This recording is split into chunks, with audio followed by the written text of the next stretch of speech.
ታዛ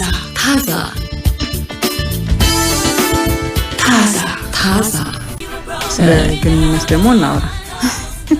እዛው ጋር የሚያያዙ ነገሮች ይኖሩታል። እንግዲህ አንዳንድ ጊዜ ጣልቃ የምንገባባቸው ነገሮች ግዴታ ናቸው ተብሎ የተቀመጡ ጥቂት ነገሮች አሉ። እነሱን እንተዋቸው። ይሄ ለቅርብ ዘመድ፣ ጓደኛ፣ ቤተሰብ አይተሽ ዝም ማለት የሌለብሽ። የነከሌ ጉዳይ ውስጥ ጣልቃ አልገባም ብለን የምንሸሽበት ባህል አለን። እንደ ባህልም እንደ ሳይንስም በራሳቸው አይምሮ ህይወታቸውን ፍርድ ይስጡበት፣ እኛ ምን እናውቃለን ልንል እንችላለን። ጨካኝ እንዳንሆን ለማድረግ የሚጠቅሷቸው ነገሮች አሉ። ከዛ ግን በተደረጉ ጥናቶች ያየሁት ሳይኮሎጂ ቱዴይ ላይ በፍቅር ግንኙነት ውስጥ ጣልቃ የሚገቡ ሰዎች 56% ኢላማቸውና አላማቸው ምንድነው? ግንኙነቱን ማቋረጥ ነው። ጣልቃ ሲገቡ ይሄን አላማ ይዘው ነው። እሱን እንዳንሆን ነው። የግንኙነት ጣልቃ ገብነት የጥንዶቹን እርካታ፣ ኢንቨስትመንት፣ ህልማቸው ላይ ያነጣጠረ ነው። ይሄ ከባድ ጭካኔ ነው። የሌሎችን ፍቅር መጥላትም ውስጡ አለበት የሚለው በተደረጉ ጥናቶች ተረጋግጧል።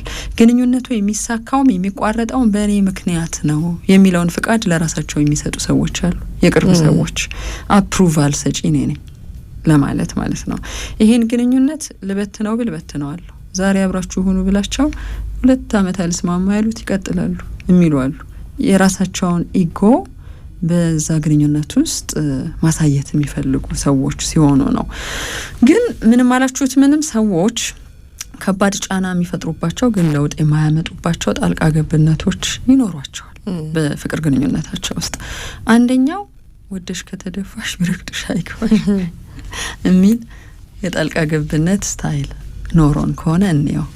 ታዲያ ፈልገሽ ነው የገባሽው፣ ፈልገህ ነው የገባኸው፣ ምን እናድርግ እንግዲህ ፈልገህ እኮ ነው ችለኸው ነው እንላለን። አንዳንዴ ሳናስበው ነው፣ አንዳንዴ ሆን ብለን ሊሆን ይችላል። ግን በድግግሞሽ ይሄን የምንል ከሆነ አስተያየት ጠይቀው ሊሆን ይችላል፣ አልጠየቁንምም ሊሆን ይችላል። ይሄን ስትይ ግን ፈልገህ ነው፣ መቼም አታውቅም ተብሎ አይታሰብም፣ ምክር አያስፈልግሽም፣ ችለሹ ነው፣ እንደው ያንቺን ጽናት ቢሰጠኝ ኖሮ እያለ የምንላቸው ነገሮች ሰዎችን ላልተገባ ጫና ሚዳርጉ ናቸው። በቃ ፍርድ ተሰጥቶበታል። አንዴ ገብተሻል፣ መውጫሽን የምታውቂው አንቺ ነሽ። ምን ላድርግ ታዲያ እኔ? ወይም አንዴ ገብተሃል፣ በደሉም ችግሩም ይሄ ጣልቃ ሊገባበት የጋበዝከው ነገርም ባይገባበትም አንተው ተወጣው የሚል ፍርደ ገምድልነት ይኖረዋል ነው። ሁለተኛው ጣልቃ ስንገባ ማድረግ የሌለብን ነገር ሳይድ ወይም ወገንተኝነትን በፍጥነት ግራቀኝ ሳናይ መያዝ። እሱ ልክ ነው፣ ምንም አልሽ ምንም እሱ ልክ ነው እምልሽ ከሆነ በፍጥነት የሆነ እኮ ታሪክ ነግረሽኝ እሷ ደግ አደረገች፣ በቃ በእነሱ የፍቅር ግንኙነት ውስጥ እሷ ልክ ናት እና ምን ያድርጋት እና ምን ታድርገው፣ በጓደኝነት፣ በዝምድና፣ በቤተሰባዊነት፣ በጥቅማ ጥቅም፣ በስልጣን ሊሆን ይችላል ይሄን የምናደርገው። ሌላኛው ሁለቱ ጥንዶች በተገኙበት አንዱ አንገት የሚደፋበት አስተያየትን ሆን ብሎ ደጋግሞ መስጠት ጣልቃ ገብነት ነው። ጣልቃ ገባ ሁለት ትችያለሽ።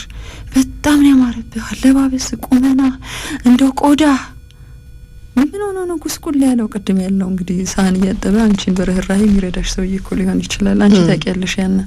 ግን ሰው በተሰበሰበበት ቤተ ዘመድ በሚጠያየቅበት የሆነ ቦታ ላይ ቤት ሰርተሃል፣ መኪና ገዝተሃል፣ ሹመት አግኝተሻል፣ እንደው ልዩ እኮ ነው ጥረት፣ ልዩ ጥረት፣ ያንተን ጥረት የሚያክል ነጥሎ ማለት ነው። ያንዱን አብረው የተጓዙለት ነገር እኮ አለ። እንደው ጎበዞች ቤት ሰርታችኋል፣ እንደው ይሄን አድርጋችኋል፣ ልጆች እያሳደጋችሁ ነው ይላሉ የድሮ ሰዎች ተጠንቅቀው። አንዱን ለይተን ብቻ የምናንቆለጳጵስ ከሆነ ተመሳሳይ ጣልቃ ገብነት ነው። አመለቀካት እንደው እንዲያምሮባት እንዲህ ሁሉ ነገር ተሳክቶላት ሊባል ይችላል። ወንድ ሴቷ እንዲፈጥርበት ታረጋለች። እንዲፈጥርበት ግንኙነት ውስጥ እኮ ገብተናል። በሆነ መንገድ ነው የገባ ነው። ግን አንዱ ወገንን ነጥሎ ትችት መሰንዘርም በተመሳሳይ ወይ እሱ ኃይለኛ ነው እንግዲህ በሆኑ መንገዶች የሚታወቅ ባህሪ ያለ ወይ ኢየሱስ እንደው እሷ ሆና አልቻለችው ረሷ ታስፈራለች እኮ ሰነፍ ነው ወይ ሰነፍ ነው ሰነፍ ናት ሊባል ይችላል። ተጽዕኖ የሚያደርግ ጣልቃ ገብ።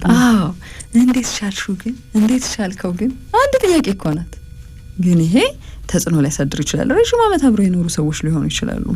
አንድ ወገን ቁጭት፣ ንዴት፣ ጸጸትን፣ ቁጣ እንዲሰማው የሚያደርግ አስተያየት መስጠትም እንደዚያው ያልተገባ ጣልቃ ገብነት ነው። ለምሳሌ ወይኔ ቻይነህ ግን እንደው ሆደ ሰፊ ነህ ሊባል ይችላል። ድንገት የሆነ ነገር ላይ እኮ ነው መንገድ ላይ መኪና ውስጥ ሊሆን ይችላል የሆነ ነገር ስትለው ተሰምቶ ሊሆን ይችላል ይሄ ድምዳሜ ላይ የተደረሰው።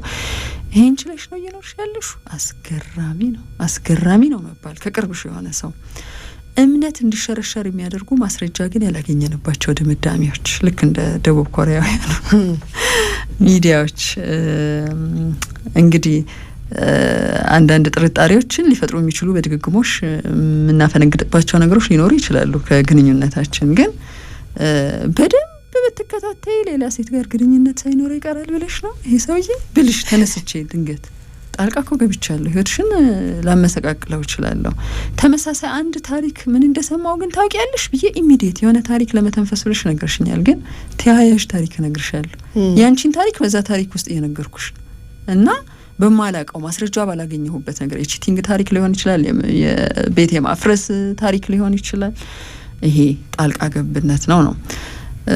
ሌላኛው ደግሞ ያልተገባ የማሸማቀቂያ ትችትና ፍርድ።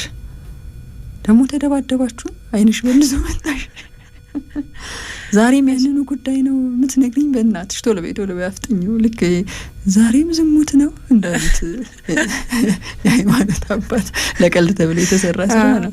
ግን መደጋገሙ የተነሳ የመናዘዝ መብት አለሽ አምናታለሁ ብለሽ ነው መቼም የነገርሽኝ። አምነዋለሁ ብሎ ነው ይሄን የነገረው የቅርብ ሰው። ግን ዛሬም እንዲህ ነው ኦሬዲ ፈርደሽ ነው የተነሳሽው።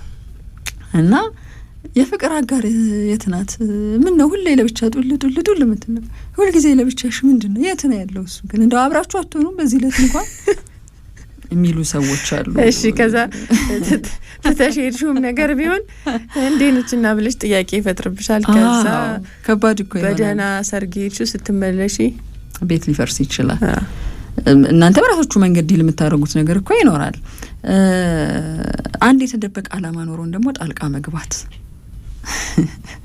በጣም እኮ ከባድ ነው። ግንኙነቱን መንከባከብ ፈልገን ሳይሆን የራሳችንን ኢጎ አስፈልጠን እኛ ያልነው ሊሰማ ይገባል፣ የተነበይነው ልክ ነው ለመባል የምንሰጣቸው ደግሞ አስተያየቶች ሊኖሩ ይችላሉ። ብዬሽ የለም እንዲህ ተንብዬልሽ አልነበረ አንቺ ሽፍዝሹና ምን ላድርግሽ እምልሽ ከሆነ የንጽጽራዊ ፍርድ ጣልቃ ገብነት ከከሌ ጋር ከሆንክ ጀምሮ በጣም ማደግ ስትችል ወደ ኋላ እየሄድክ ነው። ይሄ ልክ አይደለም።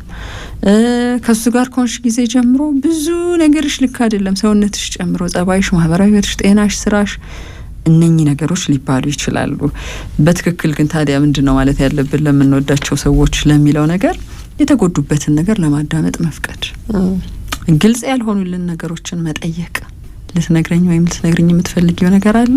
ኦፕን ኩዌሽኖችን ማብዛት ፍርደ ገምድል እንዳንሆንም ምርጫም እንዳይሆን ይረዳኛል ወይም ደግሞ ትረዳኛለች ብለህ ነው እየነገርከኝ ያለኸው። የምታስበው ነገር አለ? ምን እንዳደርግ ትፈልጋለህ? ምን ቀጥሎ እንዴት ብሳተፍ እዚህ ጉዳይ ውስጥ ዝግጁ ነህ የሚለውንም ብንጠይቃቸው፣ አንተ ወይም አንቺ ስለ ጉዳዩ ምን እያሰብክ ነው ብንል፣ የእነሱ ፍርድ ለራሳቸው ህይወት እንዲመጣ እያሰብሽ ያለሽው ነገር በዚህ መልኩ ተመልክተሽዋል የሚል አቅጣጫ ብንሰጣቸው፣ ይሄን ነገር መሞከር ትችላለህ። እንክብካቤና የስሜት ድጋፍ ግን ይፈልጋል ተብሏል።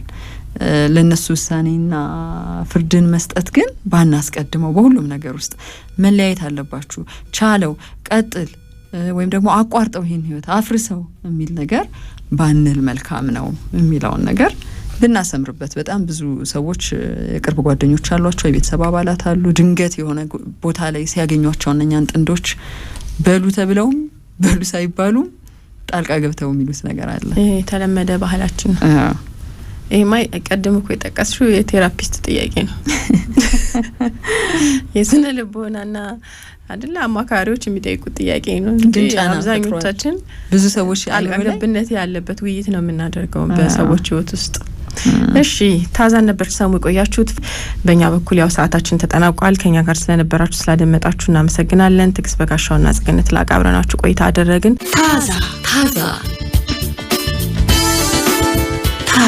ታዛ